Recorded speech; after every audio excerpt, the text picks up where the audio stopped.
राम राम हरे हरे, हरे कृष्णा कृष्ण कृष्ण हरे हरे, हरे राम राम राम हरे हरे, हरे कृष्णा कृष्ण कृष्ण हरे हरे, हरे राम राम राम हरे हरे, जय राधा माधव, जय राधा माधव, राधा माधव, जय राधा माधव, जय सचिनंदन, जय गौर हरि, सचिनंदन जय गौर हरि, जय गौर निताय, गौर निताय, जय गौर निताय, जय गुरुदेवा, जय गुरुदेवा, गुरुदेवा, जय गुरुदेवा, हरि बोल, हरि बोल, हरि बोल, हरि बोल, निताय गौर हरि बोल, हरि बोल, हरि बोल, हरि बोल, निताय गौर हरि बोल, हरि बोल, हरि बोल, हरि बोल, बोल प्रेमानंदे हरि हरि बोल।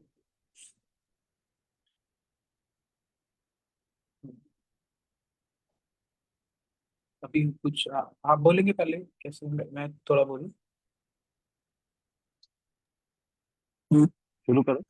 हाँ, तो अभी पुरुषोत्तम मास में हम सभी लोग बड़े सुंदर रूप से जो भक्त भागवत हैं ने पहले भी श्रवण किया था कि जो जिन्होंने भागवत को अपना जीवन बना लिया, एक होते हैं जिन्होंने भागवत को जीविका बना लिया। बहुत से लोग क्या करते हैं, वो भागवत जी बोलते हैं, हम लोग भागवत जी का पाठ करते हैं और सुनाते हैं लोगों को, और उसके बदले में क्या लेते हैं, धन लेते हैं। आप जैसे बहुत से ऐसे स्थान होते हैं जहां पर क्या होता है, लोग भगवान का कीर्तन करने के लिए, भगवान का नाम करने के लिए भी पैसे लेते हैं।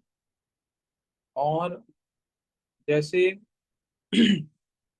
कहा जाता है कि भगवान का जो कीर्तन क्या होता है, भगवान की कीर्ति का गान करना। अगर वहां पे स्व सुख की कामना आ गई उस समय में, कीर्तन के बदले में मुझे क्या मिलेगा, धन मिलेगा। अगर मैं अच्छा अच्छा कीर्तन करूंगा, अगर मेरी मेरी तो आवाज बड़ी अच्छी है, मैं अगर अच्छा अच्छा कीर्तन करूंगा तो मुझे बहुत सारा धन मिलेगा, यश मिलेगा, मैं फेमस हो जाऊंगा। इस प्रकार की वृत्ति से जो भी किया जाता है उसको कीर्तन नहीं कहा जाता। शिला भक्ति विज्ञान भारती गोस्वामी महाराज जी ये वाली बात बोलते थे। बोला जिस स्थान पे भगवान के नाम रस, नाम रूप गुण लीला का जो कीर्तन किया जाता है, अगर वो ठीक रूप से नहीं किया जाता, भगवान की सेवा की भावना से नहीं किया जाता, तो वो कीर्तन नहीं है, वो क्या है, कौवों की सभा है। हाँ, कौवों की एक सभा है। तो कहा गया कि भगवान का जो कीर्तन है, भगवान का जो नाम है, वो क्या करना चाहिए, भगवान की सेवा के उद्देश्य से ही किया जाना चाहिए। तो कहा ऐसे ही बहुत से लोग क्या करते हैं, भागवत जी का कीर्तन करते हैं, उसको कीर्तन भी नहीं बोलेंगे, करते हैं, उसका पाठ करते हैं और बदले में क्या करते हैं, धन लेते हैं। लेकिन जो भक्त वास्तविक रूप में भागवत जी की सेवा करता है, भागवत जी का पाठ करता है, गुरु वैष्णवों ने जैसे जैसे बताया उसको धारण करता है, तो उनका उनका जीवन ही क्या है, भागवत बन जाता है। चलते फिरते उठते बैठते उनकी सारी की सारी शिक्षाएं कौन सी आ जाती हैं, भागवत जी की शिक्षा आने लग जाती है। जैसे हम लोग परिक्रमा करते हैं, तो परिक्रमा में क्या किया जाता है, अपने जो राइट साइड में, है ना, राइट साइड में क्या किया जाता है, भगवान को रख करके परिक्रमा की जाती है। हाँ, हम लोग ऐसे परिक्रमा करते हैं, ठाकुर जी के बीच में ठाकुर जी हैं। तो ये शास्त्र में बताया, नियम बताया। ठाकुर जी को प्रणाम कैसे करना है। हाँ, बहुत लोग कहते हैं, बहुत लोगों को पता ही नहीं होता ठाकुर जी को प्रणाम कैसे करना है। लोग कैसे भी करने लग जाते हैं। ठाकुर जी की परिक्रमा कैसे करनी है, कितनी परिक्रमा करनी चाहिए। तो ये सब क्या है, शास्त्र के जो है कुछ नियम है उसका, उसको बताया शास्त्र में। तो ये जो भक्त होते हैं, भगवान के भक्त होते हैं, वो क्या करते हैं, इन सभी को ठीक रूप से पालन करते हैं, और सबको क्या करते हैं, उसको ठीक से पालन करने का मोटिवेशन भी देते हैं। तो गुरु जी बताते हैं कि एक समय हमारा, जब ये जो फरीदाबाद मठ है, पहले ये जो था दूसरे स्थान पे था, अभी तो नया मंदिर बन गया। तो महाराज जी उस समय वहां पर रहते थे। तो महाराज जी अपने कमरे में रहते थे, वहीं पे भजन इत्यादि करते थे। और महाराज जी का जो मतलब वृद्ध हो गए थे बहुत, तो चलने के लिए क्या करना पड़ता था, सहारे की जरूरत पड़ती थी। तो एक समय, अब बाहर क्या होता था, पहले कथा कीर्तन हम लोग तो पहले देखते थे। अम्बाला में भी महाराज जी आए, फरीदाबाद में भी रहे, तो पहले पहले कीर्तन होता था, फिर महाराज जी आते थे, महाराज जी कुछ कथा फिर सुनाएंगे। तो अब गुरु जी बताते हैं दो रास्ते थे वहां। एक तो शॉर्टकट रास्ता था, जहाँ पे महाराज जी को बिठाना है, कथा का जो मंच है, जो उनका सोफा है जिसपे महाराज जी को ले जा करके बिठाना है, वहां तक जाने के दो रास्ते थे। एक तो छोटा रास्ता है, छोटा रास्ता मतलब कि जहाँ से जल्दी पहुंच जाएंगे। और दूसरा रास्ता क्या है, बहुत लंबा है, लंबा मतलब वहां पे जाने में थोड़ा समय लग जाएगा। तो अब जो सेवक होता है, जो श्रेष्ठ सेवक होता है, वो क्या करता है, वो ऐसी अरेंजमेंट करता है कि जो मेरे सेव्य हैं उनको कष्ट कम हो। ये नियम होता है, मतलब ये अपने आप से भावना आती है, नियम तो नहीं है, अपने आप से भावना आती है कि मैं ऐसी सेवा करूं कि जिनकी मैं सेवा कर रहा हूं उनको कोई कष्ट ना हो। मैं ऐसा ऐसा कुछ करूं कि उनको कोई कष्ट ही ना हो, मतलब उनकी सेवक के हृदय में ऐसी भावना आती है। तो अब जो गुरु जी महाराज जी को ऐसे लेके जा रहे हैं, तो अब उनकी अब इस तरह से जब सहारे से लेके जाते हैं, तो गुरु जी की इच्छा है कि कम शॉर्टकट रास्ते से लेके जाएं, और महाराज जी को जहाँ बैठना है वहां बिठा दें। लेकिन महाराज जी क्या कर रहे हैं, वहां पर इशारा कर रहे हैं कि मुझे इस रास्ते से लेकर के मत जाओ।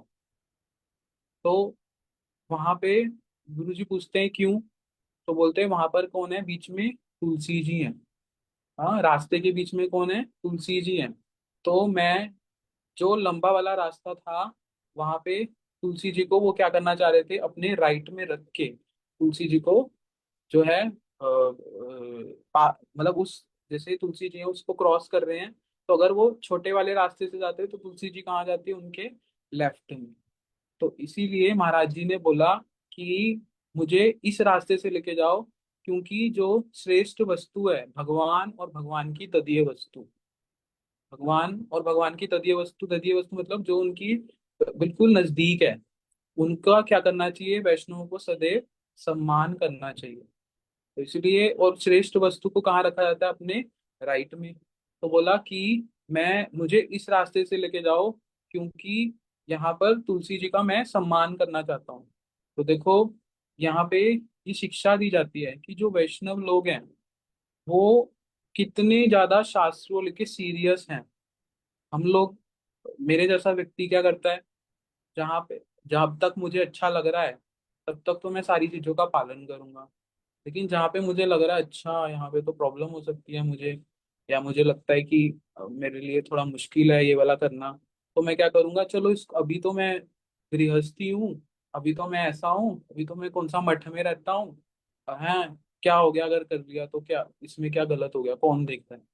लेकिन जो भक्त होते हैं, वैष्णव होते हैं, साधु होते हैं, वो क्या करते हैं, जो भी बात उन्होंने गुरु जी से सुनी, भक्तों से सुनी, उसको क्या करते हैं, बड़े अच्छे से पालन करते हैं। वो सेवा को कोई क्रिया नहीं मानते, जो वो एक नॉर्मल एक्टिविटी नहीं मानते कि चलो आरती करनी है, ये घुमाना है, दीपक ही तो घुमाना है, हाँ दीपक घुमा देंगे, अच्छा दीपदान करना है, चलो दीपक घुमा के रखना ही है।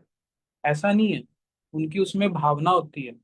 उसमें उनका प्रेम होता है, उसमें उनकी ये भावना होती है कि मैं क्या कर रहा हूँ, ये एक विशेष सेवा है, जो गुरुजी ने मुझे इंस्ट्रक्शन दी, एक विशेष सेवा है। देखो इसको एक और उदाहरण से समझते हैं। हम लोग जब नए नए जुड़े थे, तो अ, हम लोगों को गुरुजी सिखाते थे बहुत सारी चीजें। तो एक बार हम एक घर में रुके थे, मतलब गुरुजी रुके थे, तो हम लोग भी, आज तो कोई स्क्रीन पे ही नहीं है, मैंने अभी देखा। जो स्क्रीन ऑन कर सकते हैं हम लोग प्लीज स्क्रीन ऑन करें। तो हम लोग जब गुरुजी अंबाला में रुके थे, तो वहां पर हम लोग भी जाते थे दर्शन करने, सब करने। तो गुरुजी ने बोला जितने बच्चे हैं सब लोग क्या करेंगे, आज एक एक दिन क्या करेंगे, ठाकुर जी की मंगल आरती खुद से करेंगे। खुद से करेंगे मतलब कि जो दीपक दिखाना होता है, हाँ, जो ठाकुर जी को पुष्प दिखाना होता है, वो वाली सेवा एक एक करके सब लोग करेंगे। तो अब सबको डर भी लग रहा था कि ये क्या हो गया। हाँ, जब ऐसे वाली दी जाती है कोई सेवा, जिसमें सब लोग आपको देखते हैं, कोई गड़बड़ ना हो जाए, मन में ये वाली भावना भी आती है। हाँ, तो अभी फिर क्या हुआ कि एक दिन मेरी बारी थी, तो मुझे डर लग रहा था। तो अभी क्या है, यूट्यूब पे ऐसे वीडियो बनाई हुए है बहुत लोगों ने कि अच्छा पहले अगरबत्ती दिखानी है, फिर दीपक दिखाना है, फिर ऐसे। हालांकि मुझे आता था, लेकिन मैं डर रहा था कि मुझसे कोई गलती ना हो जाए, तो मन में ऐसे लगता था। तो अभी क्या हुआ कि मैं अभी आरती हुई, आरती हो गई सब। तो मैंने अगर बत्ती भी दिखा दिया, दीपक भी दिखा दिया, हाँ, शंख से जल भी दिखा दिया, और रुमाल से सब कर दिया, सब कुछ कर दिया। तो अब क्या हुआ कि उसके बाद नियम होता है पुष्प दिखाने, पुष्प चढ़ाने हैं ठाकुर जी के चरणों में।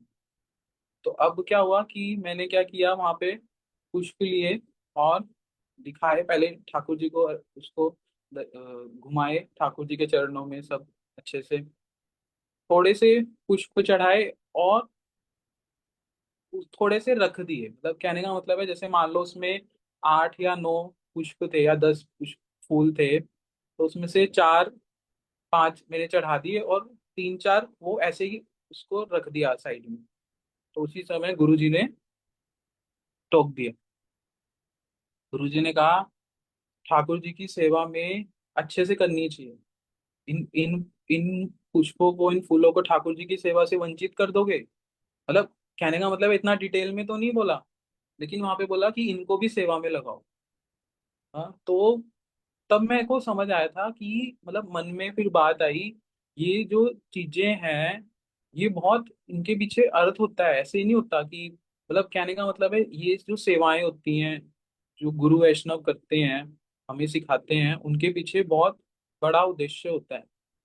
ये नहीं है कि मन में कुछ भी आया तो चलो कर लिया।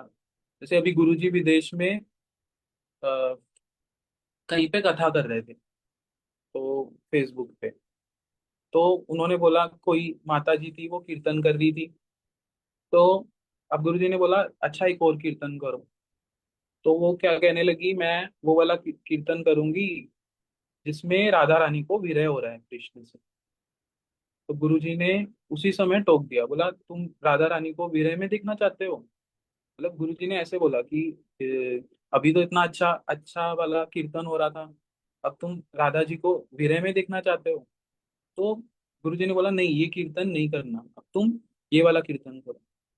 तो देखो, मतलब मेरे को तब ये वाली चीज फील हुई कि हम लोग तो अपने हिसाब से, मतलब वो, तो कहने का मतलब है कि हम, वो भावना हमारी, वो वाली भावना बहुत रेयरली आती है सेवा करते हुए। हमारे मन को जो अच्छा लगता है, तो हम लोग वो वाला वैसे वाला करने लग जाते हैं। चलो ये वाली चीज में मुझे प्रॉब्लम आ रही है, अभी रहने देते हैं इसको, या नहीं होगा। लेकिन जो भक्त होते हैं, वैष्णव होते हैं, साधु होते हैं, वो लोग, वो छोटी सी चीज है, वो एक छोटी सी चीज है, लेकिन उनका उसमें गुरुत्व होता है। जैसे मुझे अभी एक और बात स्मरण आ गई।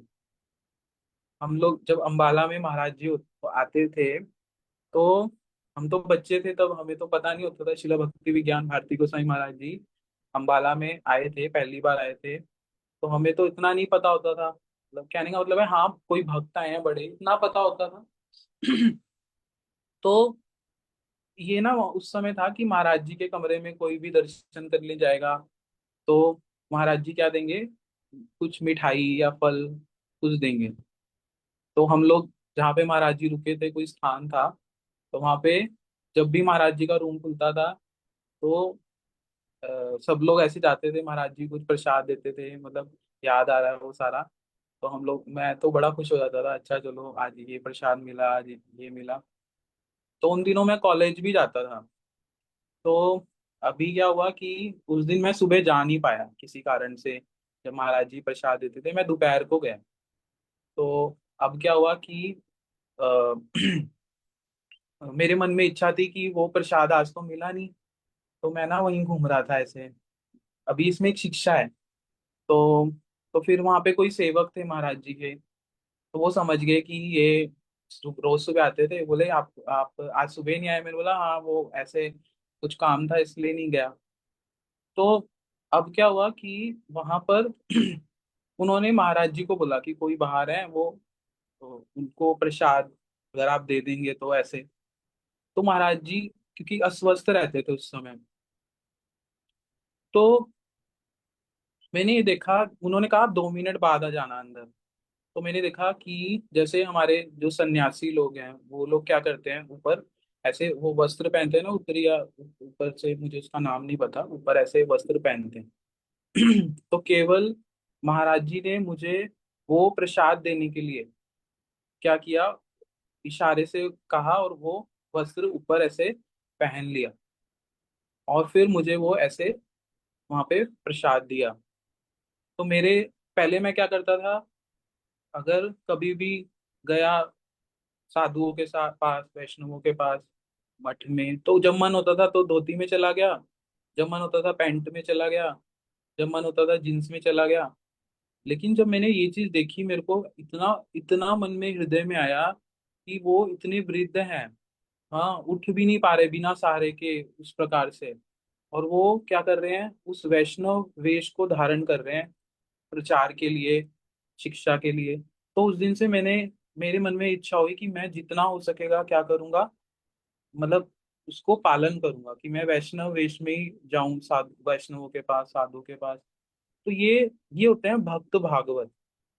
मतलब कहने का मतलब है ये, वो चलते फिरते भागवत हैं, वो अपने आचरण से ही हाँ शिक्षा दे देते हैं।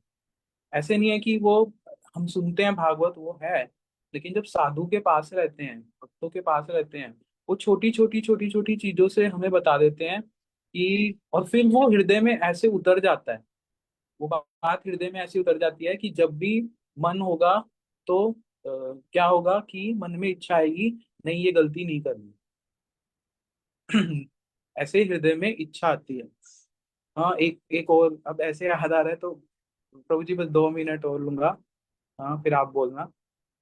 मेरे को एक चीज और याद है, आ रही है अभी गुरु जी की, कि जैसे हमारे घर में गुरु जी आए, तो अ, अन्नप्राशन होता है ना, अन्नप्राशन। अन्नप्राशन में क्या होता है कि जो बच्चा है, छोटा बच्चा है, उसको गुरुजी वैष्णव लोग क्या करते हैं, अन्न, अ, पहला अन्न जो है वो साधु वैष्णव अपने हाथ से देते हैं। तो अब क्या हुआ कि गुरुजी आए हमारे घर पे। तो अब मैं जो था कि मतलब उस समय भी हम इतने मैच्योर नहीं थे, तो मतलब बहुत लोग आए थे घर में, सब था।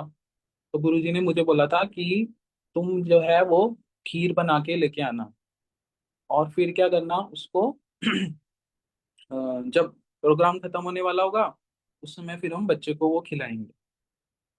तो मेरी दीदी की गुड़िया थी, उसका अन्नप्राशन होना था वहां पे। तो अब मैं जो हूँ वो ले आया, खीर का पात्र ले आया, रख दिया। अब अब वहां पे कीर्तन हो रहा है तो गुरुजी बार बार उसको देख रहे हैं। तो तो फिर मैंने सोचा इसको तो भोग भी लगाया है। नहीं, उसको भोग भोग भोग लगाया था। भोग लगा के रख दिया, वहीं पे भोग लगा के उसको रख दिया। तो गुरुजी बार बार देख रहे हैं, तो मैं अब इतना हम समझ गए थे कि अगर गुरुजी बार बार देख रहे हैं तो कुछ गड़बड़ है, मतलब उस समय इतना तो समझ आ गया था। तो पर लेकिन क्या गड़बड़ है कुछ समझ नहीं आता था। तो फिर मैंने क्या किया, फिर मेरे दिमाग में ठनका कि मैंने उसको ढका नहीं। तो मैंने क्या कर दिया, उसको लाके ढक दिया। तो जब प्रोग्राम हो गया तो गुरुजी ने बोला देखो, ठाकुर जी को जब भी भोग लगे, हाँ, तो उसको हमेशा ढक देना चाहिए। उसमें कुछ गिर गया, हाँ, उसमें अगर कुछ असुविधा हो गई, कुछ हो गई, तो ये अच्छा नहीं है। तो देख, कहने को ही बात छोटी सी है, लेकिन आज भी जब भी मैं भोग लगाता हूँ ठाकुर जी को, तो एकदम से वो चीज स्ट्राइक करती है हृदय में। एकदम से वो माइंड में आता है कि अच्छा, गुरु जी ने ऐसे बोला था, है ना। तो कहने का मतलब है कि ये जो भक्त भागवत होते हैं वो हमें इन इन चीजों से बताते हैं कि ये सेवाएं, छोटी छोटी सेवाएं, सेवाओं में, मतलब कहने का मतलब है आलस्य नहीं होना चाहिए। उसको अच्छे से सीरियस होके जब हम करेंगे, धीरे धीरे धीरे धीरे हम उसमें परफेक्ट हो जाएंगे। गुरुजी बताते हैं कि यहाँ पे ट्रेनिंग होती है। हम लोग, जैसे कहा जाता है कि उस धाम में जाके हम लोग भगवान की सेवा करेंगे, लेकिन वो सेवा ठीक से कैसे होगी, अपने आप से आ जाएगी? नहीं, गुरुजी हमें ट्रेन करते हैं। हमें ट्रेन करते हैं, हमें अगर हम ठीक से सीरियस होके अगर पालन करेंगे ना, तो देखना अपने आप से गुरु वैष्णव हमें ट्रेन करते हैं कि भगवान की सेवा कैसे की जाती है। तो मैंने थोड़ा समय ज्यादा ले लिया। अभी हमारे वासुदेव प्रभु जी हमें थोड़ी कथा आगे सुनेंगे। हरे कृष्ण। नितिन प्रभु, आप कंटिन्यू कर सकते हो अगर इच्छा है तो। हो गया, हो गया, हो गया अभी। अच्छा, ठीक है। ओम अज्ञानतिमिरान्धस्य ज्ञानञ्जनशलाकया चक्षुरुन्मीलितं येन तस्मै श्रीगुरुवे नमः। श्रीकृष्ण चैतन्य प्रभु नित्यानंदे श्री अद्वैत गदाधरे श्रीवासादि गौरभक्तवृंद। हरे कृष्णा कृष्णा कृष्णा हरे हरे, हरे राम राम राम हरे हरे। आज पुरुषोत्तम महीने का 9वां दिन, नवम दिवस। और मुख्य रूप से हम लोग इस पुरुषोत्तम महीने में इस जूम क्लास के माध्यम से, गौड़ीय विज्ञान की क्लास के माध्यम से, जय नित्य लीला प्रविष्ट ओम विष्णुपाद अष्टोत्तर शत श्री श्रीमद भक्ति विज्ञान भारती गोस्वामी महाराज जी के शिक्षा समन्वित जीवन चरित्र को सुन रहे हैं। ये जीवन चरित्र बड़ा अनमोल है, अमूल्य है। और हमारे तक कैसे पहुंचाइए, माधव प्रिय प्रभु जी और अन्य भक्तों के माध्यम से।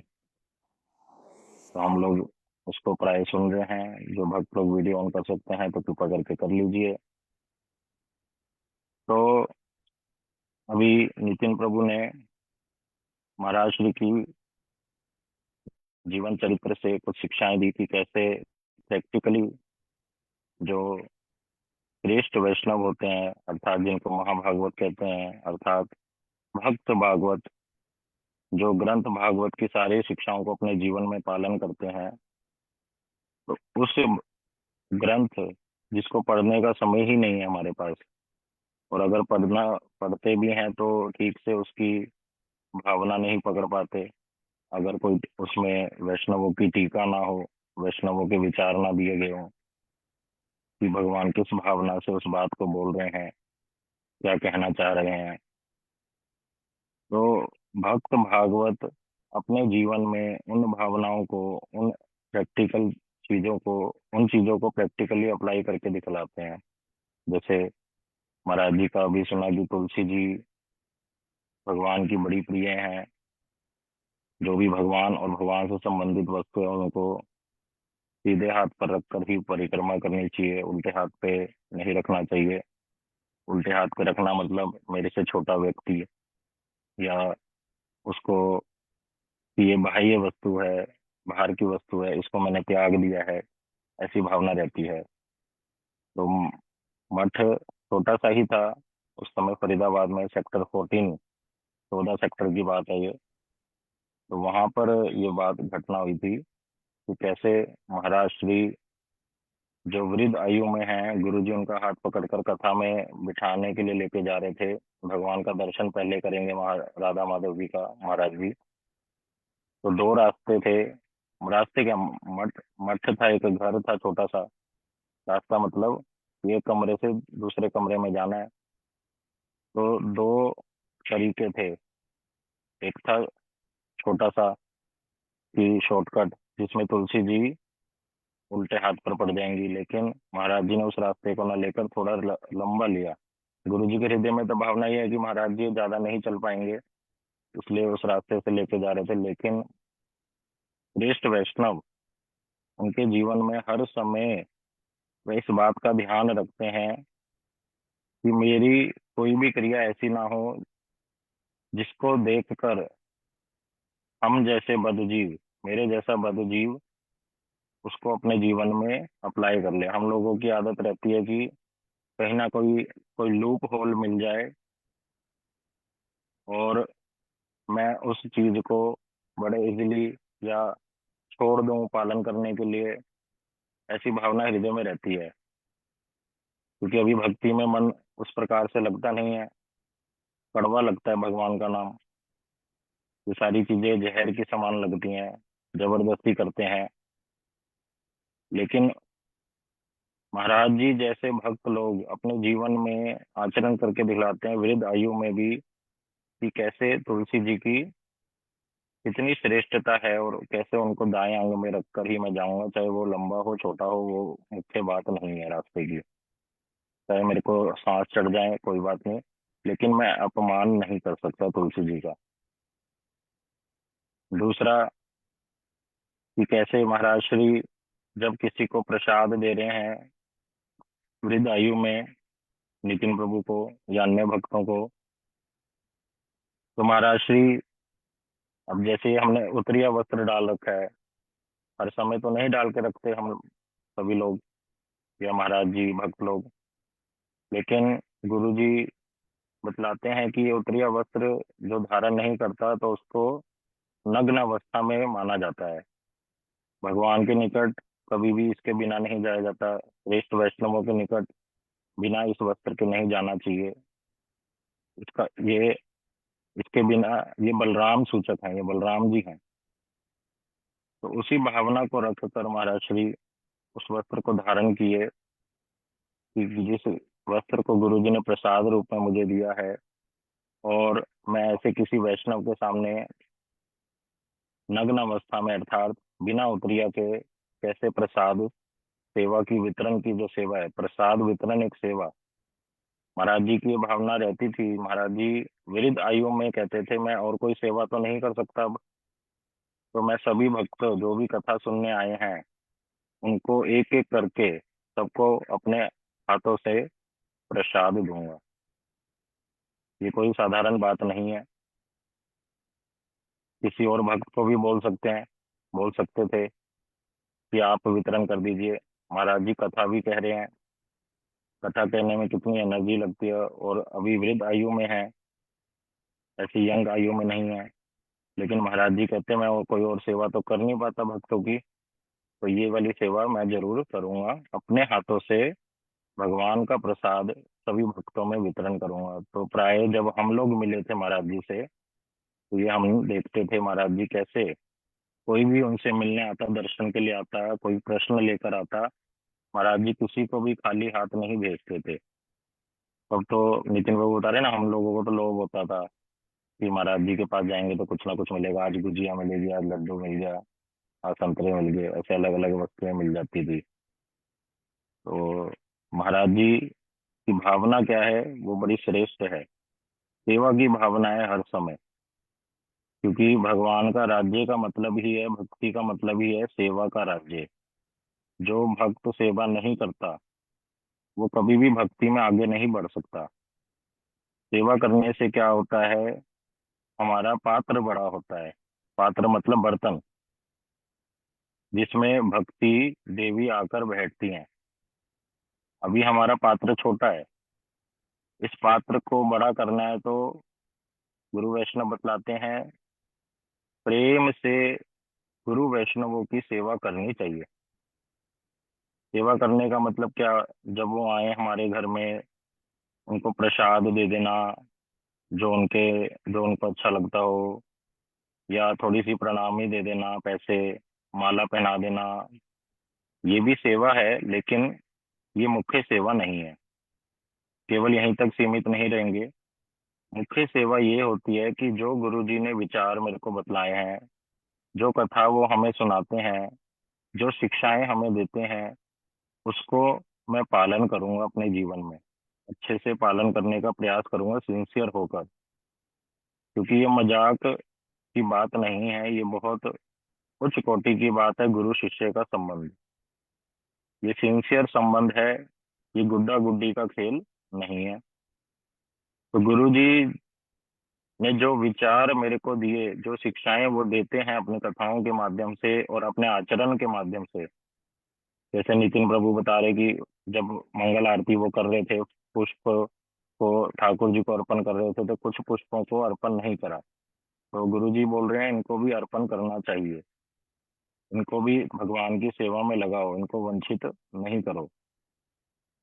तो ये विचार है सुंदर सुंदर। तुलसी जी को दाएं अंग पर रखकर ही परिक्रमा करें, कभी भी आलस्य नहीं करें कि नहीं नहीं, ये तो कोई बात नहीं, कोई नहीं देख रहा।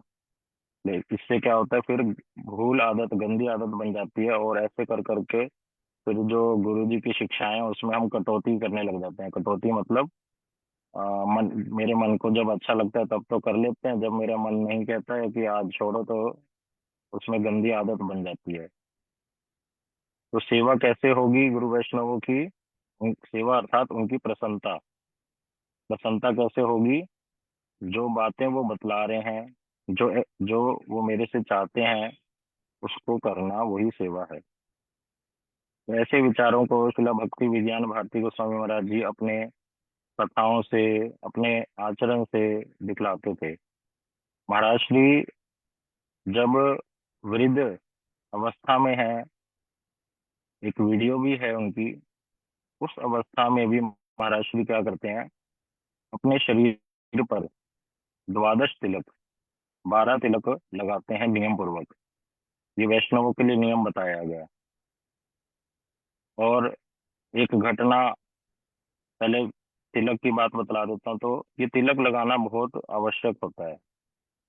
महाप्रभु की लीला में एक लीला आई, जब महाप्रभु स्टूडेंट्स को पढ़ा रहे हैं, शिक्षा दे रहे हैं, तो उस समय वहां पर एक भक्त आए, मुरारी नहीं, मुकुंद, मुकुंद प्रभु। और उनके माथे पर तिलक नहीं था, वैष्णव तिलक। तो महाप्रभु ने कहा आपकी जो संध्या है वो बंध्या होगी। अर्थात इस लाइन का अर्थ क्या है, संध्या मतलब हम जो आनिक मंत्र करते हैं, जो गुरुजी हमें दीक्षा के मंत्र देते हैं, कह रहे वो बंध्या होगी। बंध्या मतलब व्यर्थ चली गई। आपने भगवान को पुकारा, आनिक करना मतलब भगवान को पुकारना, गुरु वैष्णव को अपने हृदय में पुकारना उन मंत्रों के माध्यम से। हे गुरुदेव, हे वैष्णव, हे भगवान, हे राधा माधव, हे महाप्रभु के परिकर, आप मेरे हृदय में आके विराजिए, ताकि मैं आपकी सेवा करूं। किस लिए पुकारते हैं, अपनी सेवा के लिए नहीं पुकारते हम लोग। ये विचार है, किस भावना से भगवान को पुकारा जा रहा है ये देखा जाएगा, उनकी सेवा के लिए। तो आपने जो ये मंत्र किए, महाप्रभु कह रहे हैं वो आपके वेस्ट चले गए, क्योंकि आपने क्या नहीं धारण किया, तिलक। महाप्रभु का जो ये चैतन्य चरितामृत, अर्थात उनका जीवन चरित्र है, चैतन्य भागवत ग्रंथ में, चैतन्य चरितामृत में एक एक शिक्षा बड़ी मूल्यवान है वहां पर। देखो, इस छोटी सी लीला के माध्यम से तिलक की महिमा महाप्रभु ने पूरे वैष्णव जगत को दे दी। तो उसी विचार को लेकर महाराज जी वैष्णव तिलक को धारण करते। 12 अंगों पर ये तिलक धारण किए जाते हैं। पहले हमने क्लास करी थी इस विषय पर, गौड़ीय विज्ञान में ही, 1-2 साल पहले, तो उसमें सारा कुछ वर्णन किया था तिलक कहाँ कहाँ लगाए जाते हैं। तो महाराज श्री वृद्ध अवस्था में भी उन द्वादश तिलक को धारण करते। ये तिलक है क्या? इसको बोलते हैं ऊर्ध्व पुंड्र। ऊर्ध्व मतलब ऊपर की ओर जो जाता हो, उच्च गति में, अर्थात श्री गोलोक वृंदावन की ओर। यहाँ ये संसार तो निम्न गति की ओर है, और भगवान का धाम है ऊर्ध्व, ऊपर की ओर। ऊर्ध्व पुंड्र तिलक। और ये जो हम मस्तक पर धारण करते हैं, ये है राधा और कृष्ण के चरण कमल, भगवान के चरण कमल। और उन चरण कमल में क्या चढ़ाते हैं भगवान को? क्या सबसे प्रिय है? तुलसी। तो ये तुलसी का पत्ता। एक तो ये भावना है। दूसरा, इसको वैष्णव तिलक कहते हैं। हर वैष्णव संप्रदाय के अपने अपने तिलक होते हैं, उनके भी ऊर्ध्व पुंड्र ही होंगे। जो वैष्णव संप्रदाय के नहीं है, वो त्रिपुंड्र तिलक लगाएंगे। वो उच्च गति में नहीं लेके जाते। वो इन 3 लोकों में ही, अर्थात पृथ्वी से ऊपर, पृथ्वी से नीचे और पृथ्वी, उसी में फंसकर रह जाते हैं, अर्थात माया के अंदर।